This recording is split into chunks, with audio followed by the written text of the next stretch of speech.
You're listening to the Awesome Podcast, where we celebrate the achievement and lessons of women-owned food and beverage manufacturing companies in Canada. You're tuning into our session with Cheryl Zealand, who owns Cranked Energy. My name is Cheryl Zealand. I am the founder and CEO of Cranked Energy Bars. We are a fresh energy bar company based in Winnipeg, Manitoba. I created this company in my home kitchen with 3 very small children running around, simply as a way to feed them maybe a healthier grab-and-go snack, as well as kind of fueling myself as a busy mom. And it just really turned into something that the market was craving in terms of a healthy energy bar that tasted good. The problem with energy bars is they don't always taste great. They taste chalky, or they just taste kind of run-of-the-mill. And I really wanted to create something for the market that you wanted to eat every single day and that you really enjoyed eating, because food is an experience. It is for me. And I didn't want to put something on the shelf, if I was going to go that way, that really didn't stand out. I really think products nowadays have to fulfill a specific void in the market and really, really be good. I know when I first started Cranked Energy, I wasn't fully confident in the product in terms of, will people like it? And that was a big thing for me. I liked it. The test market liked it, but is it going to be well received? And I'm a giver. I'm an empath. So when people receive it, and the way they receive it means a lot to me. And so as an entrepreneur, you have to become confident in your product enough to stand by it and not take the criticism, because it does come. It's going to come. Not everyone is going to like your product, and that's okay. But to really just learn from it and not let it kind of break you in terms of giving up. I'm not going to do it anymore. This product sucks all of a sudden just because 1 or 2 people didn't like it. I'm from a CPA background, so the food and beverage in general is not something I'm completely comfortable with, given I'm a CPA and I love numbers. So the food and beverage in itself is a tough market. And then you have a food product, which you want everyone to love, and it doesn't always happen, or you have a bad batch, or you're not totally satisfied with the product coming out at the time and you're trying to rework it, whatnot. There's always that stress there. And I did not handle it well. I'm not going to sugarcoat it. I'm coming out of COVID with a lot of doctor's appointments related to stress. My body is so mad right now. I'm seeing a naturopath. I do a lot of hiking. I spend a lot of time trying to balance not working crazy hours and getting good sleep. But I don't have a good solution for stress. It's always there. I've learned kind of how to manage it and control it with different things like my outdoor activity in nature and kind of getting those hikes in every single week. But I think for a lot of entrepreneurs, the pandemic really destroyed immune systems. My thyroid's having trouble, my adrenals. That's all really stress related, we've decided. And I just want to promote going to see your doctor, getting your blood work done, going to see a naturopath, really cleaning up your diet and whatnot to kind of make yourself the best you possibly can. And I'm working through all that right now. And I never kind of mince words. I'm an open book when it comes to that stuff. That the stress this last year and a half played a huge toll on my body. Not so much my mental health. I'm really good at, kind of staying grounded, and I've got a good support system around me, and we've got a great customer base and a great team here at Cranked. But the daily grind just wears on you, and sometimes you don't even know you're stressed. I probably didn't know the level of stress I was going through because I was handling it. And to everyone else, it seems like someone's handling it so well. But entrepreneurs, man, they are constantly juggling 10 gazillion things and put family in the mix and whatnot. And something's got to give. And for me, that was absolutely my immune system and my stress levels this year. Oh, gosh. A decade ago. Yeah. Oh, my goodness. I was just amazed at the team we have in the kitchen today in production, and thinking back to when I was trying to build a team and I was only open 3 hours a day because I had to be there. I didn't have money to hire anyone, but I had small children at home, and just that evolution of who you become in your business and being able to hire a support system because you can't do it all. I used to think I had to do it all. I had to do the sales, the marketing, the production, the sampling, the packaging, everything had to be controlled by me. And you quickly learn that there are wonderful people out there that'll, develop your brand with you. And I don't think I could have ever seen myself doing kind of that HR part. That's really scary for entrepreneurs, right? Especially a CPA like me that's really focused on numbers and production and all that, then having all this other stuff and making sure my team's happy and growing and challenged and happy to come to work every day. So yeah, I'm kind of happy that I've been able to grow such a great team here. I take it for granted that I do have all that training being an auditor as well. I can see my financial statements and know instantly what needs work and what doesn't. And that's a skill set that not a lot of entrepreneurs come to the table with. And for me, I just comes naturally for me that I don't stress about the financial side. For me, I stress about the production and the team and whatnot and the marketing and all that side, which some entrepreneurs come to the table with tons of background doing that. I think that's the great part about entrepreneurship is there's such a mixed bag of strengths and kind of weaknesses we all have, and able to mentor each other and share with each other. What are you doing? What's working for you? I'm always an open book when it comes to that, and I get asked a lot of questions a lot about how to do it. And I always say, just if you're not comfortable doing it, put someone in that is. Don't make yourself do things that you are not really invested in or excited about. I love my financials. Someone else would never want to touch them. I don't want to touch production always. I've got a kitchen supervisor. She's amazing. She can do that.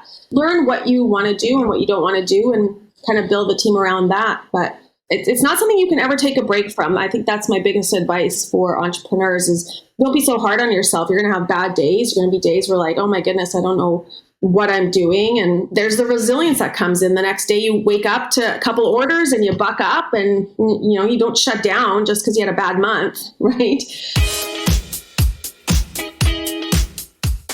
Production scares me because sometimes we have more orders in the system than physically we can produce in a single work week, which is scary, which means two things. We either need to hire more people or we need to automate something to do it faster. And there's always that risk. I don't know if automation for us is the key sometimes. There's not a lot of money for capital investment right now. We kind of continue growing and maybe we add an extra blender for the next couple of months and see if that helps and go from there. But production scares me. How are we going to take on another 2 or 3 provinces if we're struggling to keep up in one, right? I think that's always kind of on the back of someone's mind as you're trying to do a scale up growth strategy. Do we have the manufacturing facility here to support it? If not, what do I need to do to get it there? And am I comfortable doing that? I'm a very risk averse entrepreneur. I don't take on millions of dollars of debt. That is not my style. We grow organically. We grow when the market tells us they're ready to accept our product and fly with it and do well. So that's a concern for me as we're building this company. And we do have fresh food. And a lot of entrepreneurs are doing the fresh food product with a shorter shelf life.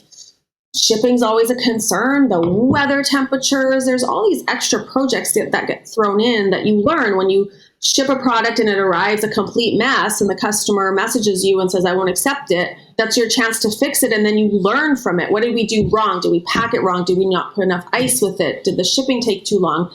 There's all these factors that play in. And that's why production scares me, because it's never, ever easy.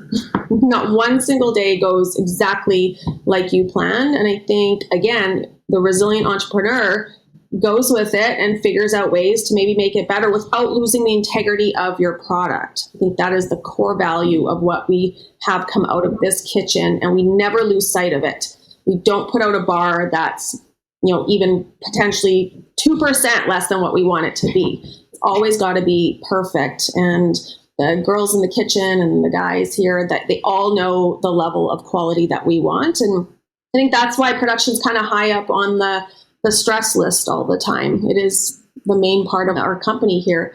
That and fitting in all our community work. Community work is such an important part of our business. And when we are so busy in production all the time and we've got that pull to do some community work, trying to find the balance for that sometimes gets really, really tough. And our customers and the people that they and the causes they're passionate about are important to us as well, and we want to support as much as we can. So how are we going to do that in other provinces? That always becomes a source of meetings here for us. Everything's gone up. Every ingredient we use in our product has increased, even from the boxes. The cardboard has increased. Protein is very hard to get. Our major source of what we use in our bar, there's a huge delay in that. So without protein, we can't make bars.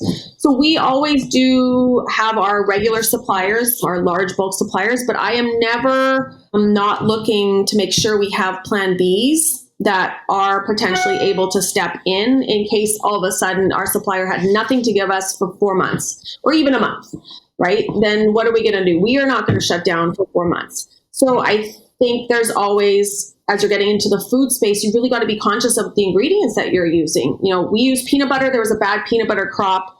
We got half the peanut butter we were able to get, and it went up. Those things, you really got to understand your margins, how much room you have, what your price point. Do we have to do a price point? Do we have to increase our prices? Or are we going to eat some of this cost because I think it's going to stabilize? I think some of it will stabilize in the next few years. Some of the prices are a bit higher now for honey, some of the other stuff we use, but I think we're going to get back to seeing that stabilize. I don't think food manufacturers or the suppliers want to see these prices so high. You're going to cut off a whole bunch of people who can no longer use your products, right? So I'm optimistic. We haven't done a price increase. We've kind of eaten those costs and factored them into our margins and seen if there's other areas we can maybe cut back on for the time being so that I didn't have to push that down to our customers. That being said, we've seen a lot of price increases and I've never judged anyone for having to do that because I fully understand if your margins don't support what's happening right now, then customers have to be willing to give a little bit as well.